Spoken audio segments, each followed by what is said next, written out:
Buenas tardes. Hoy tenemos el gusto de presentar a nuestro integrante del Instituto, Guillermo Lascano Quintana, que va a hablar sobre partidos políticos, república y sistema electoral.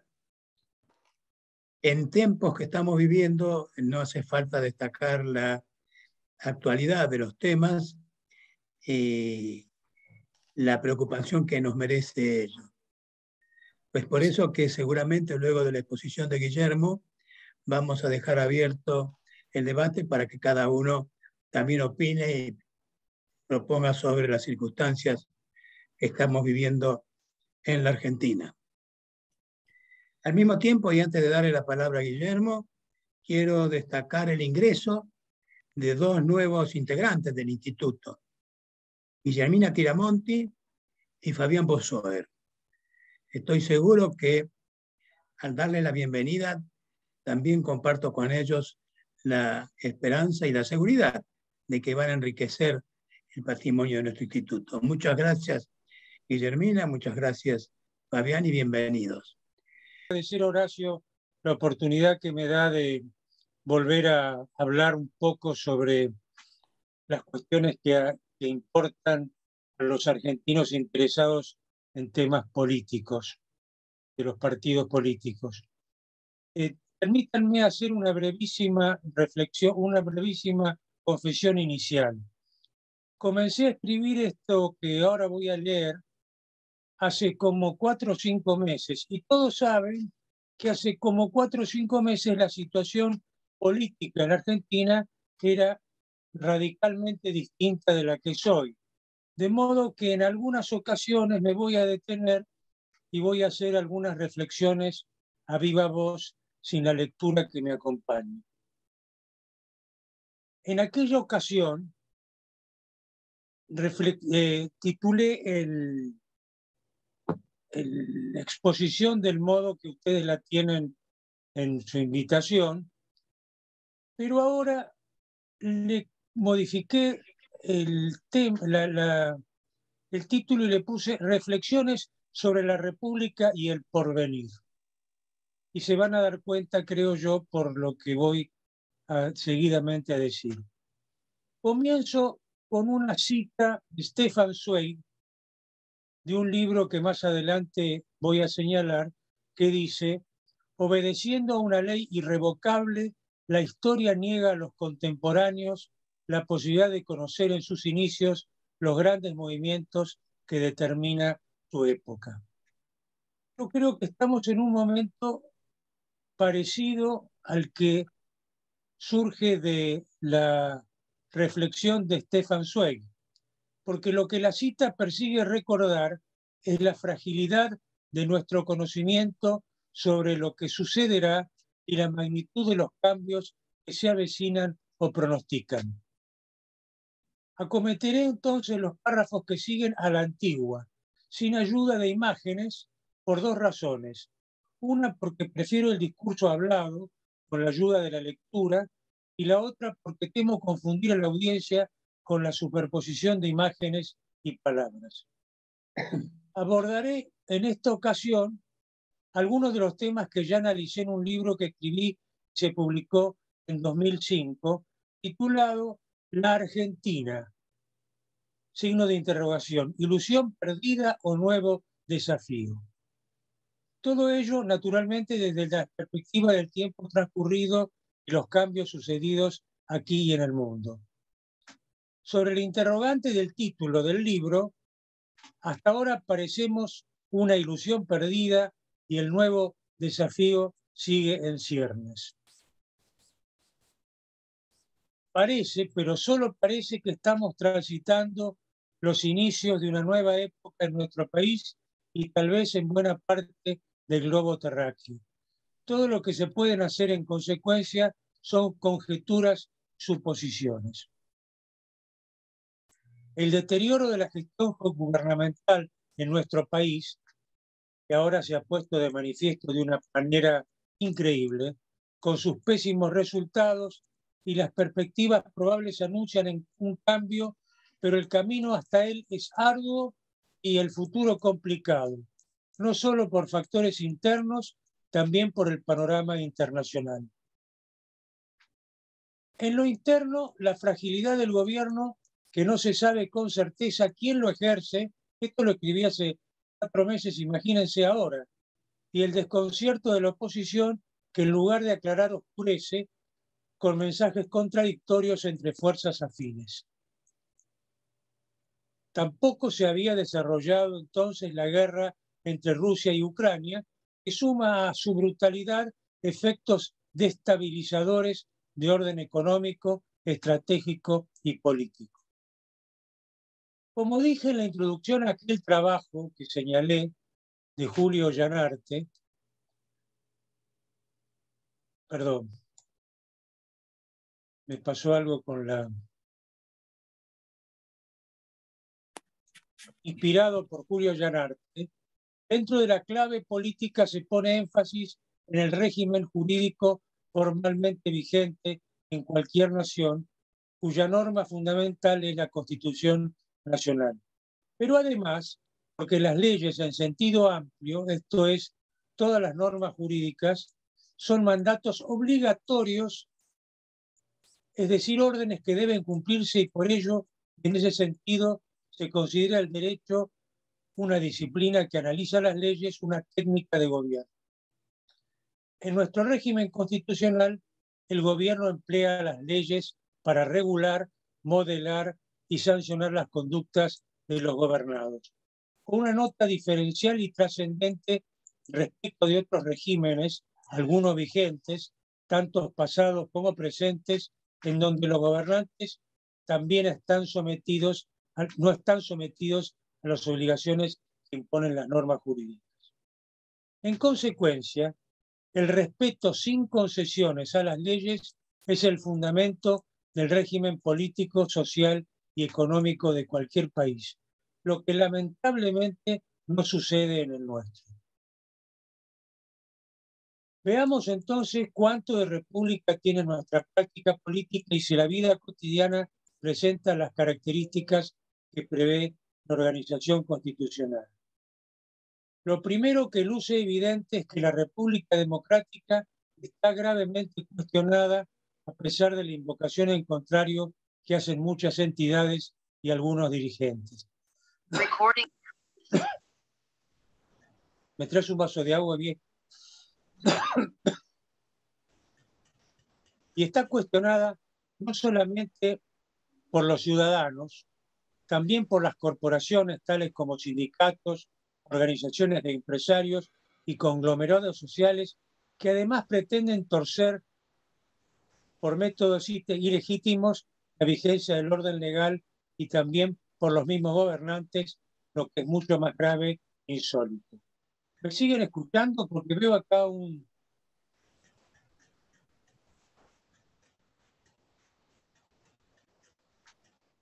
algo que se ha perdido, ¿o no? Sí, no, te escuchamos.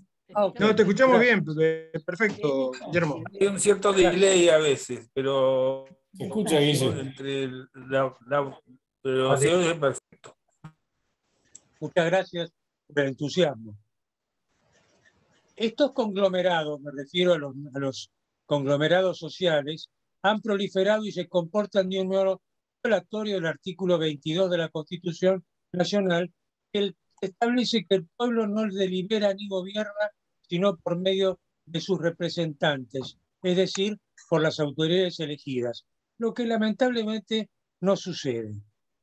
Las manifestaciones públicas en lugares comunes para todos los ciudadanos son una mala costumbre que paraliza la actividad cotidiana y genera zozobra y descontrol. Están penalizadas, pero las autoridades que les temen, todas las autoridades les temen, sean ellos del mismo partido o de otro partido, lo cual es una calamidad. No las impiden ni tampoco se animan a disolverlas porque en algunos casos cuentan con apoyo y conformidad de sectores poderosos. Han aparecido además, en este panorama confuso en el que estoy describiendo, algunas ideas sobre la democracia directa que hay que considerar con cuidado porque encierran graves riesgos de desmadres y anarquía. Recuerdo aquí, y no está previsto que lo dijera, pero a raíz de que se ha ido del gobierno, que el doctor Vélez propuso hace algunos años, cuando tuvo algún cargo oficial semejante por la intrascendencia al mismo que tuvo hoy, hasta ayer, que por qué los ciudadanos no votaban, todos los ciudadanos votaban de un modo directo por Internet, sin necesidad de registros previos. En fin, son estas cosas que nos deparan los ciudadanos que no entienden nada, a mi juicio.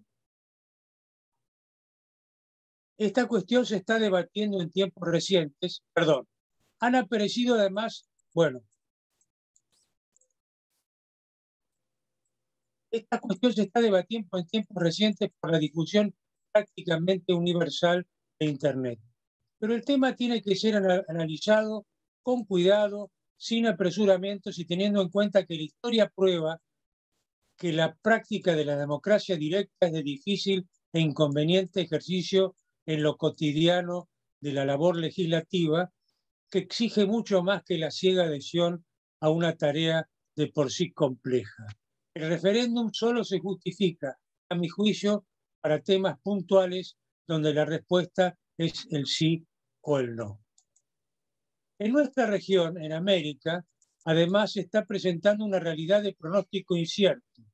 El acceso a los gobiernos de algunas naciones de líderes que no provienen de sectores partidarios de las democracias republicanas y que amenazan trastocar la libertad como medio motor del crecimiento, la paz y la prosperidad. Chile y Colombia son ejemplos claros, pero hay otros países con atisbos semejantes.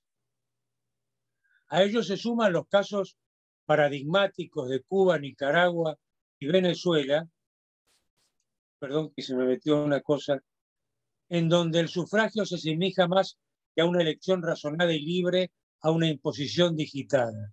Ello sin considerar la violación sistemática y constante de las libertades. Esta brevísima referencia al primero de los temas en tratamiento me da pie para ligarla con el rol de los partidos políticos, que parecen haberse extinguido a la antigua usanza. Algunos, sobre todo los más viejos, seguramente recordamos el papel de los partidos políticos tradicionales, radicales, conservadores, socialistas, comunistas y otros, como los justicialistas y los laboristas más cercanos en el tiempo. Recordamos también su presencia y actuaciones locales diseminados por todos los barrios de las capitales de la nación y las provincias y en muchos pueblos del interior, en los que se reunían los afiliados y simpatizantes de todas las edades, conversaban, se dictaban cursos y conferencias y había bibliotecas. Hoy las bibliotecas no existen. Uno, si tiene necesidad de algo, va a Wikipedia o como se llame, o a Google, y con eso cree que cubre todos los aspectos del conocimiento, una calamidad. Muchos de ellos, me refiero a los partidos, tenían sedes importantes, algunas subsisten, editaban periódicos y lo más trascendente, a mi juicio, era que generaban ideales, compromisos y propósitos entre los que militaban y también entre aquellos que solo simpatizaban. Además, esto es muy importante, formulaban planes de gobierno. Hoy, con algunas excepciones, estas organizaciones con tales cometidos y costumbres han desaparecido o tendiendo a desaparecer y con ello la ligación barrial o ciudadana que generaban y los compromisos de amistad, respeto y confianza que unían a simpatizantes y dirigentes.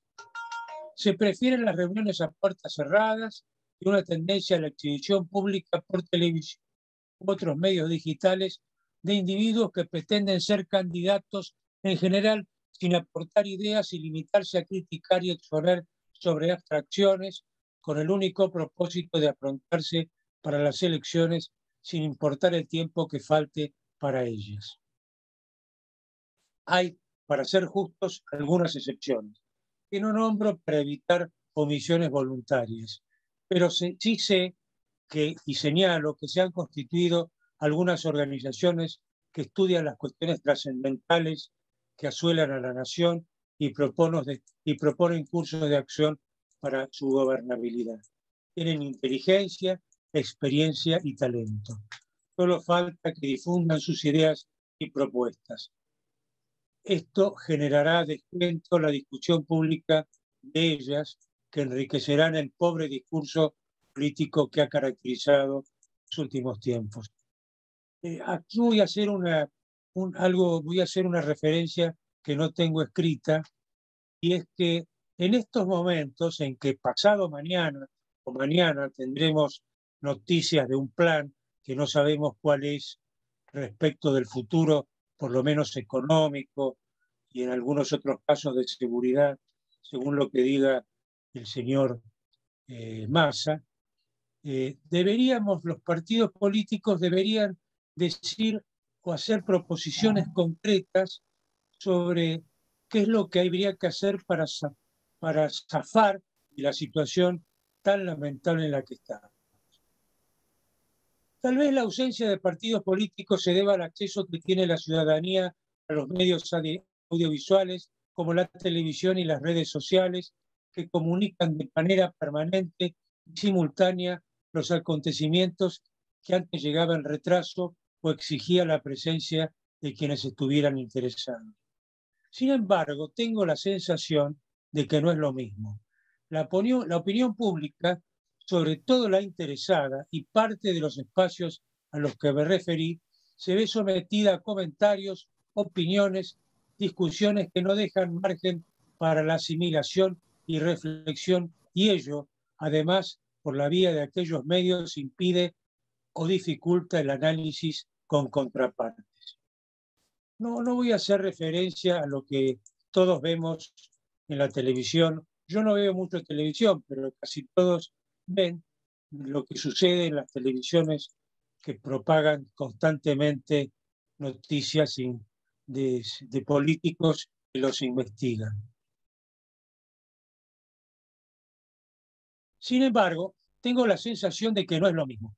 La opinión pública, aún la interesada y parte de los espacios a los que me referí, se ve sometida a comentarios, opiniones, discusiones que no dejan márgenes para la asimilación. Esto ya lo había leído, discúlpenme. Han proliferado, en reemplazo de los partidos, en algunos casos completamente, los espacios, entre comillas, que a veces asumen las formas de partidos y otras veces son simples agrupaciones sin estructuras, con liderazgos espontáneos y simpatizantes circunstanciales. Estos espacios asumen formas y comportamientos diferentes y albergan en unos casos partidos políticos a la vieja usanza y personalidades individuales que utilizan los medios audiovisuales de un modo abrumador. A lo que se agrega que por la necesidad de prevalecer ante el público, muchos comentaristas confunden en vez de aclarar. Dicen tonterías, perdónenme, y obviedades que en general son inconsistentes o innecesarias. Todos los involucrados, gobernantes, políticos, intelectuales, analistas, filósofos y simples comentaristas, tienen a su disposición y utilizan con entusiasmo los medios individuales que en vez de aclarar en muchas ocasiones oscurecen. Giovanni Sartori, un famoso italiano que murió hace 2 o 3 años, hace ya varios años alertó sobre este fenómeno en palabras que no incluían algunas novedades más recientes como el teléfono celular, señalando que el video está transformando al Homo sapiens, sí. Perdón.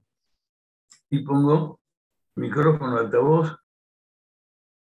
Ahí está callado. Este es mi amigo Alejandro Paz, que debe ser la primera vez que se junta a uno de estos aparatos. El Homo sapiens, producto de la cultura escrita en un Homo videns, por lo cual la palabra está destronada por la imagen. Esto se publicó en La Sociedad te dirigía, un libro del autor señalado. La imagen es estática, dificulta o impide la reflexión y soslaya el análisis racional, a mi juicio. En Ilustres, de aquel profesor italiano, la sociedad de estos tiempos está teledirigida. Eso quiere decir que el gran público solo se entera de los acontecimientos, ideas y propuestas políticas por vía de la televisión o el WhatsApp, en un cúmulo de información que influye en su pensamiento así sin elaboración.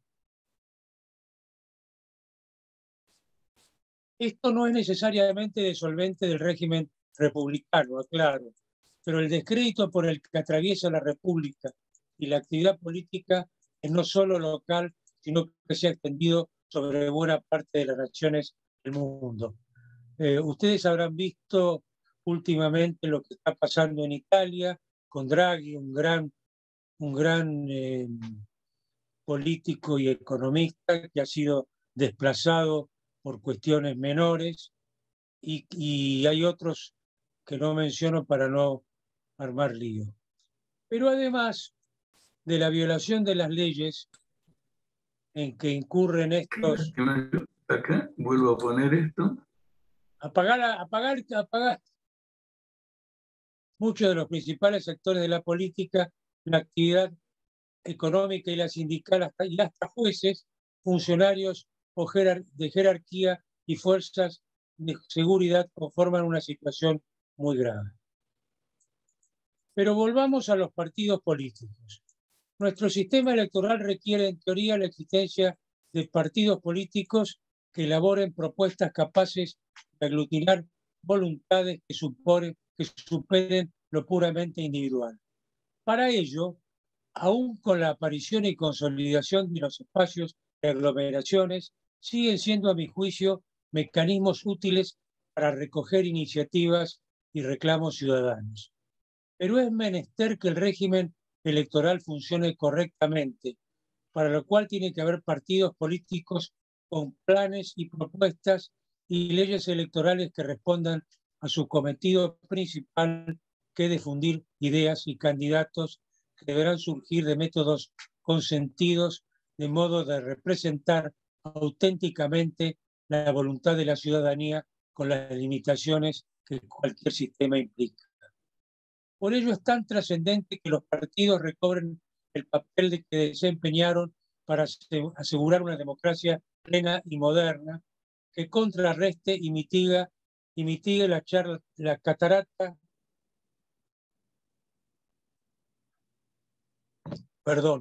de charlatanería que proviene del rol de la televisión y los medios audiovisuales. Debe señalarse que la falta de partidos políticos, su reemplazo por otras agrupaciones sin las características de aquellos, no es un fenómeno local. Se repite en varias otras ocasiones, lo que implica una extrema volatilidad de sus cometidos. Hay, además, a mi juicio, una cuestión singular por lo insólita. Los diputados y senadores en nuestro país son personas casi desconocidas, salvo para un grupo relativamente pequeño que se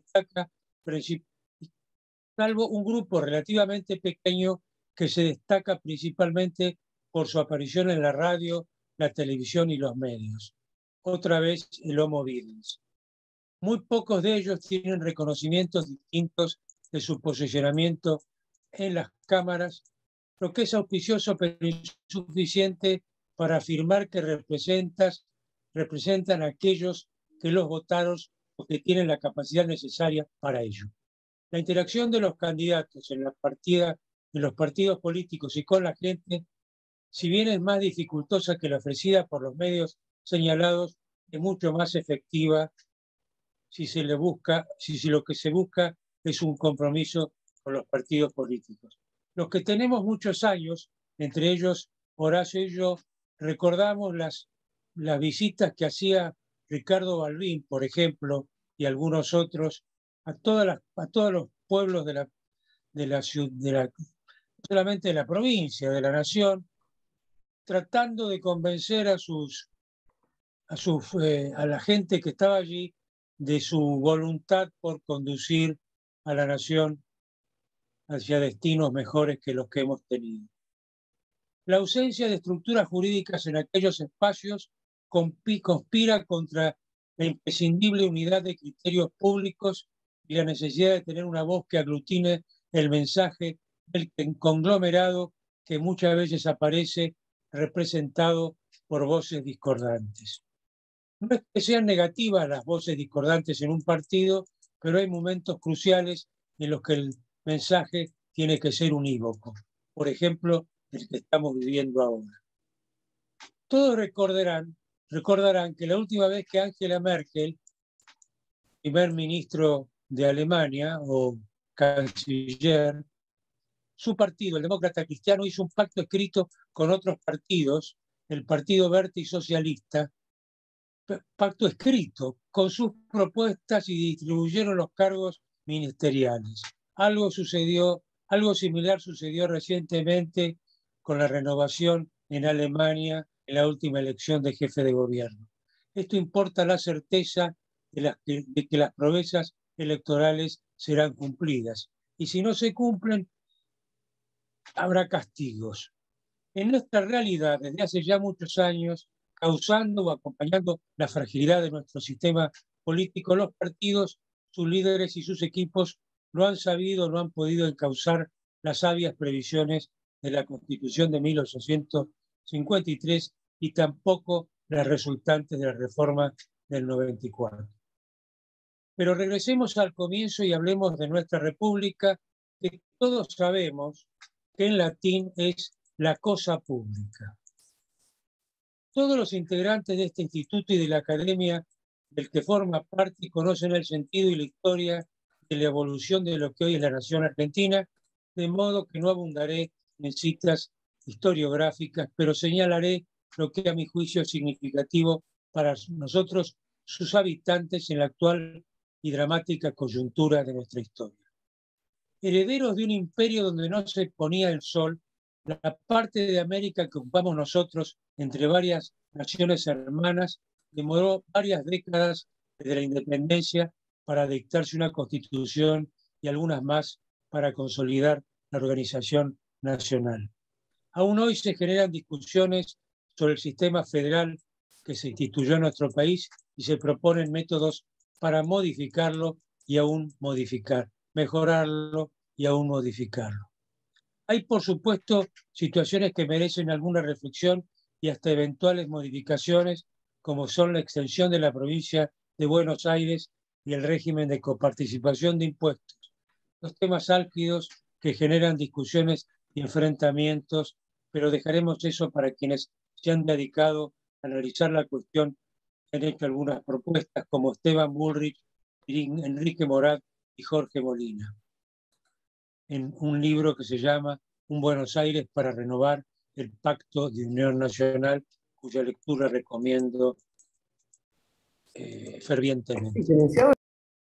En el extenso periodo que va desde 1853 hasta hoy, han sido más los intensos tiempos en que la República funcionó renga o no funcionó en absoluto, sobre todo en el estricto y pleno respeto de las normas y el fondo de la arquitectura y el contenido de los preceptos de la Constitución Nacional. Pero no me referiría a ello, pues desde 1983, con las dificultades que hemos tenido en tan prolongado periodo y algunas situaciones rayanas en la ilegalidad, hemos logrado un respeto formal de sus preceptos. Ya me voy acercando al final, no se pongan nerviosos. Por favor, yo me estoy quedando sin voz. Mención especial merece el funcionamiento del Poder Judicial, tanto federal como provincial o local. Son muchas las causas del descrédito de uno de los pilares, tal vez el más importante de la República en el Poder Judicial. el Poder Judicial. Tanto más grave y significativa por la pérdida de respeto, poneme un poco de luz, hacia quienes tienen la noble y función capital de hacer cumplir el propósito inicial de las leyes, que como se decía en la antigua Roma, siguiendo el plano, es honeste vivere, alterum non ladere y sum cuique tribuere, lo que significa vivir honestamente, no dañar a otro y dar a cada uno lo que corresponde. No abordaré este tópico tan importante y trascendente por dos motivos. El primero, pues la sociedad toda parece haber advertido que sin jueces honestos y competentes no hay destino civilizado, y porque es muy reciente la reforma del Consejo de la Magistratura, cuya consecuencia fuera avasallada por una ley inicua finalmente declarada inconstitucional por la Corte Suprema de Justicia. No es mi propósito ni el sentido de esta reflexión que hago ante ustedes extenderme sobre la historia de nuestra nación. El presente y nuestro porvenir son suficientemente preocupantes para abordarlos sin dilación. Lo que me intriga y sorprende a mí y a muchos extranjeros y a algunos conciudadanos es que con los desaguisados que cometen los gobernantes, acompañados por muchos ciudadanos y entidades representativas de sectores o intereses, no estemos peor de los que estamos. Perdón. ¿Alguien me habló? Bueno, ¿me oyen? Sí, perfecto. Sí, Guillermo, seguí con tu exposición, por favor. Ok, muchas gracias.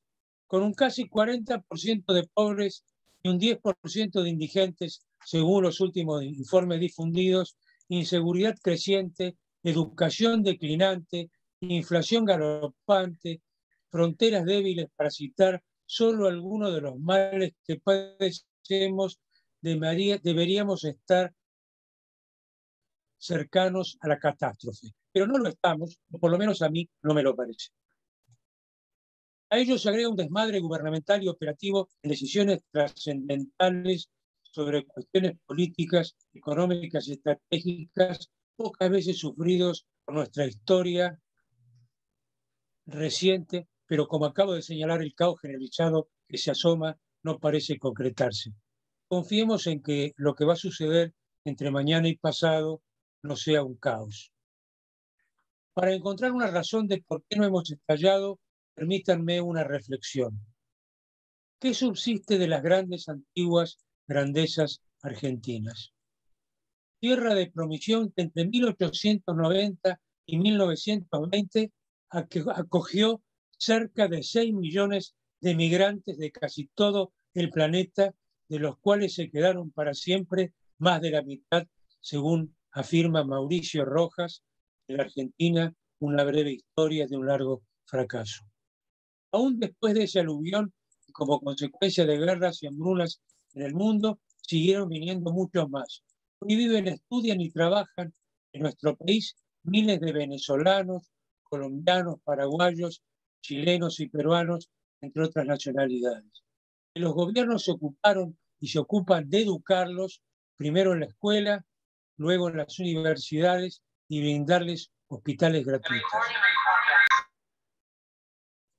Sigue habiendo una clase media disminuida, pero no rendida, ejerce el comercio, estudia en escuelas y universidades, trabaja en diversas profesiones, es industrial, chacarera o estanciera, propietaria de transportes de personas y animales que producen alimentos, trabaja en o es dueña de pequeños comercios, se incorpora a las fuerzas policiales y militares, ejerce la medicina, la enfermería, la enseñanza y muchos de ellos las artes. Y esto se advierte en toda la geografía del país.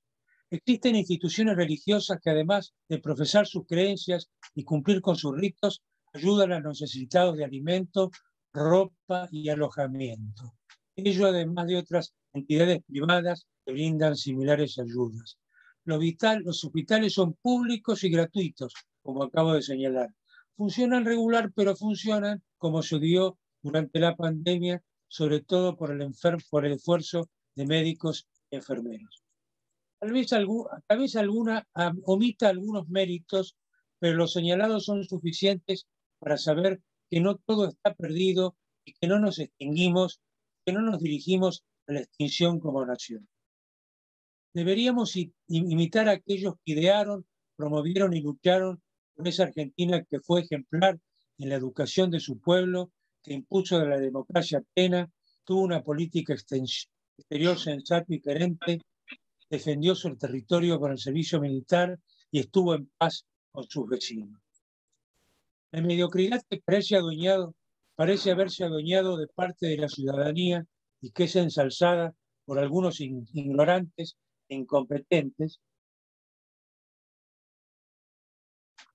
se contrapone con la calidad internacionalmente reconocida de algunas de nuestras universidades y centros de salud e investigación científica.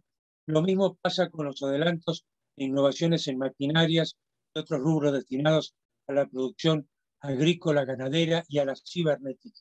Algunos unicornios, creo que 5, nacieron en nuestro país y se destacan en el mundo.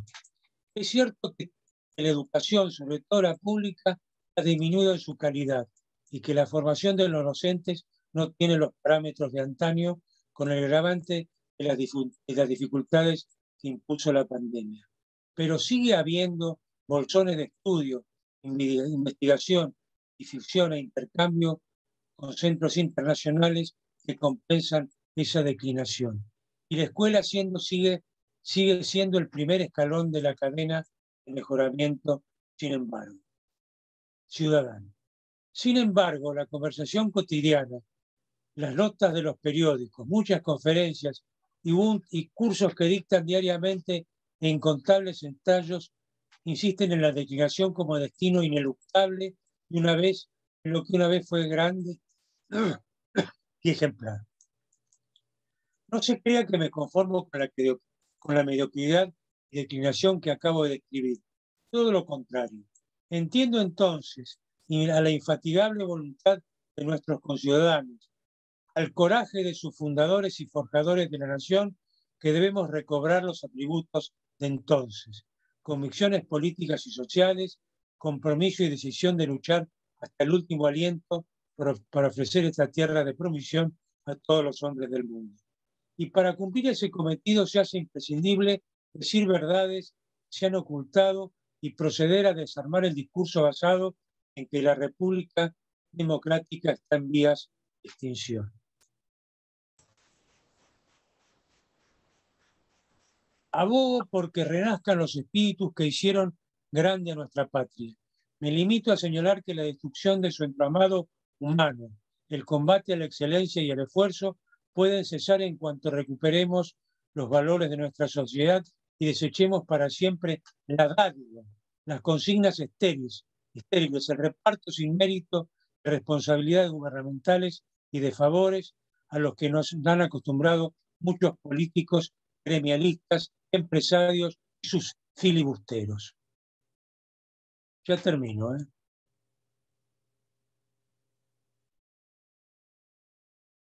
Un minuto, por favor.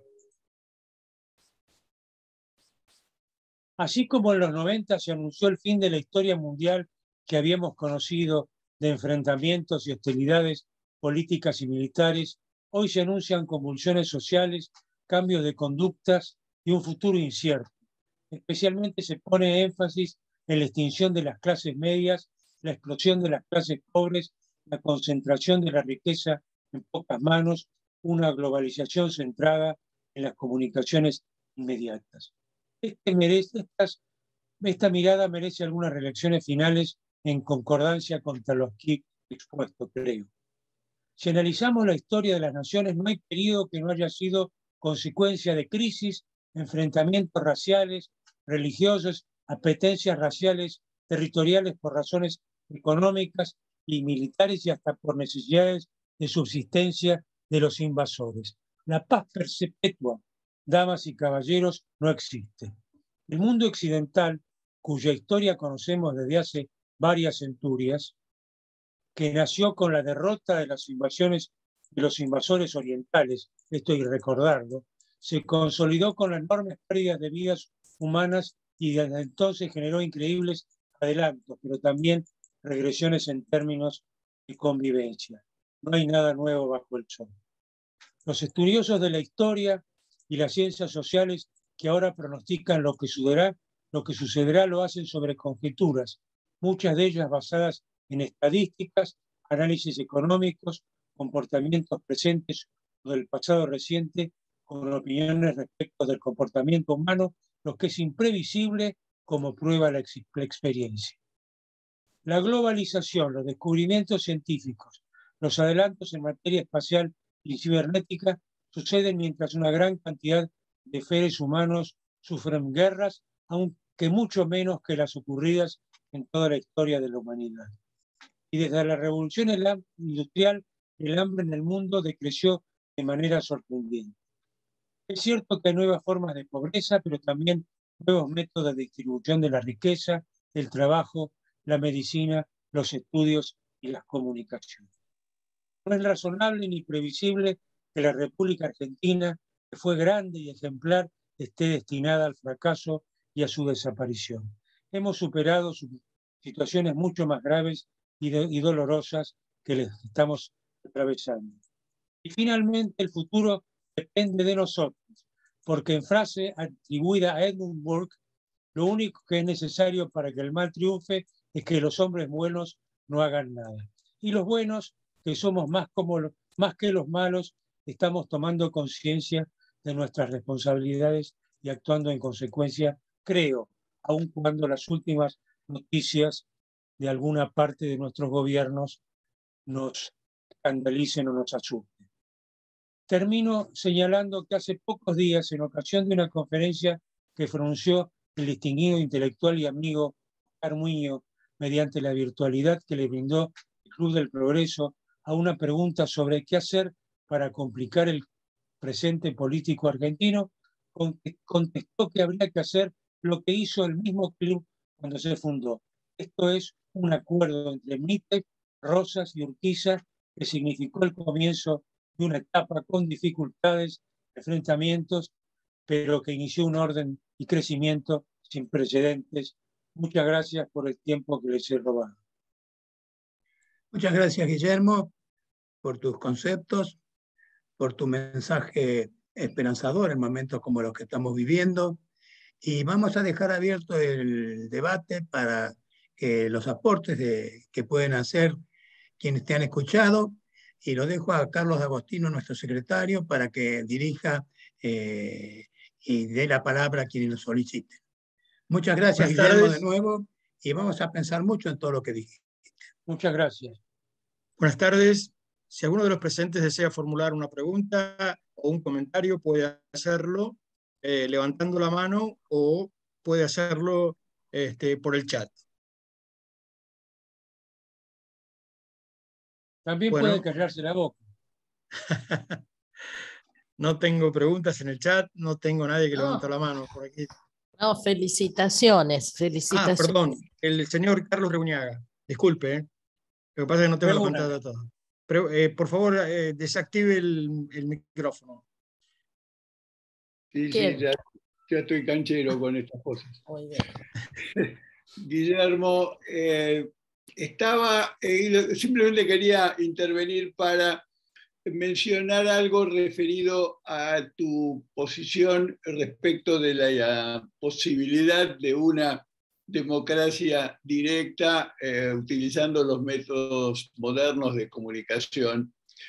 La verdad es que yo concuerdo con vos en que es algo muy peligroso y espero que no se instrumente demasiado fácilmente, porque ya de por sí nuestro órgano legislativo actúa con una velocidad mucho mayor que lo que es habitual para la legislación que emana de congresos y parlamentos de países mejor establecidos, más serenos, donde una ley se toma con una preocupación importante porque está modificando toda la estructura jurídica sobre la cual actuamos todos y dentro de la cual actuamos todos.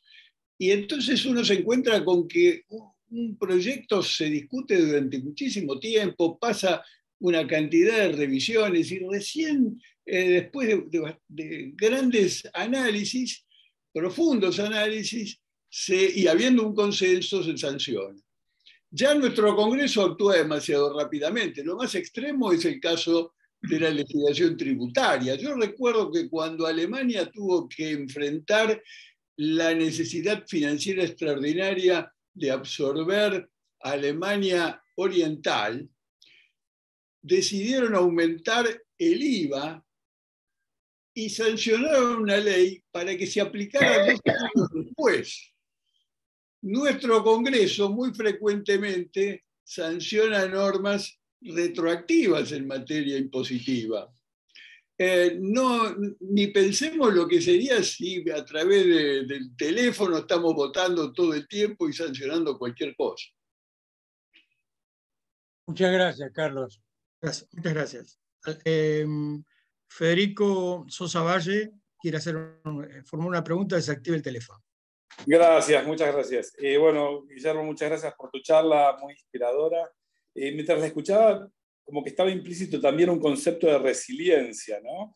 De que la sociedad argentina tiene determinada capacidad como para resistir los embates de malos gobiernos, ¿no? Que hay, siempre se habla de política, pero también hay un orden propio de la sociedad, ¿no? Que se conforma por un entramado de relaciones y que también tiene determinada estructura. Y por lo visto, la sociedad argentina en todos estos años demostró una determinada resiliencia pese a todos los embates. Era eso nada más. Muchas gracias.